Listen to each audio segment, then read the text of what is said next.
അതായത് തേക്കിന് forest തേക്കിന് 3 class ഉണ്ട്. അതായത് നീളം അനുസരിച്ച്, വണ്ണം അനുസരിച്ച്, ഷേപ്പ് അനുസരിച്ച്, ഇങ്ങനെ 3 തരത്തിലാണ് അതിൻ്റെ ക്ലാസ്. അത് മറ്റുള്ള ജംഗിൾ വുഡുകൾക്കും ഉണ്ട്. ജംഗിൾ വുഡുകൾക്ക് 2 ക്ലാസ്സേ ഉള്ളൂ കന്മരങ്ങൾക്ക്.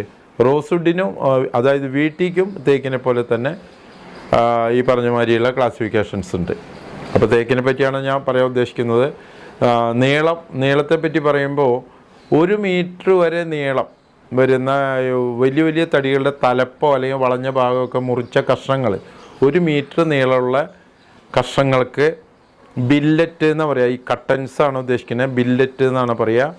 അത് കുബിക്കടിക്കല്ല അതിൻ്റെ അളവ്. അത് 1 മീറ്റർ നീളത്തിലുള്ള കഷ്ണങ്ങൾ 1 മീറ്റർ ഉയരത്തിൽ, 2 മീറ്റർ നീളത്തിൽ ഇങ്ങനെ അട്ടി വെച്ച ഒരു അട്ടി.